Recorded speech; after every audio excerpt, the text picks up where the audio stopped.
ప్రభువారిని స్తుతులతో మనం మహింపరుద్దాము. శూన్యములో సమస్తమును సృష్టించిన సృష్టికర్త అయిన దేవా మీకు స్తోత్రములయ్యా. నిరాకారమునకు ఆకారము కలుగజేసిన సృష్టికర్త అయిన దేవా మీకు స్తోత్రములయ్యా. నోటి మాట చేత భూమిని ఆకాశమును సముద్రమును సృష్టించిన సృష్టికర్త అయిన దేవా మీకు స్తోత్రములయ్యా. నోటి మాట చేత సూర్యుని చంద్రుని నక్షత్రములను సృష్టించిన సృష్టికర్త అయిన దేవా మీకు స్తోత్రములయ్యా. నోటి మాట చేత భూ జంతువులను ఆకాశ పక్షులను సముద్ర మత్స్యములను సృష్టించిన సృష్టికర్త అయిన దేవా మీకు స్తోత్రములయ్యా.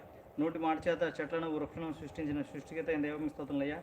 మీ స్వహస్తాలతో మీ స్వరూపమందు మీ పోలుకు చొప్పున నేల మంటితో నరులను నిర్మించిన సృష్టికర్త అయిన దేవా మీకు స్తోత్రములయ్యా. రాజాది రాజా ప్రభువులో ప్రభు దేవా దేవా మీకు స్తోత్రములయ్యా. ధవలవర్ణుడా రత్నవర్ణుడా అతికాంక్షణీయుడా మీకు స్తోత్రములయ్యా. ఆశ్చర్యకరుడా ఆలోచనకర్త బలవంతుడైన దేవా నిత్యుడగు తండ్రి సమాధానకర్త యొక్క అధిపతి మీకు స్తోత్రమయ్యా. పరిశుద్ధమైన నామము ఘనమైన నామం పూజింపదగిన నామం గల దేవా మీకు స్తోత్రములయ్యా. సూర్యోదయం మొదలుకొని సూర్యాస్తం వరకు స్తుతినందదగిన నామం గల దేవా మీకు స్తోత్రములయ్యా. అన్నామాల కన్నా పైనామం కలిగిన దేవా మీకు స్తోత్రములయ్యా.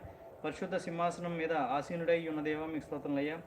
భూమి నా పాదపీఠము ఆకాశం నా సింహాసనం అని చెప్పిన దేవా మీకు స్తోత్రములయ్యా. సైన్యములకు అధిపతి యెహోవా పరిశుద్ధుడు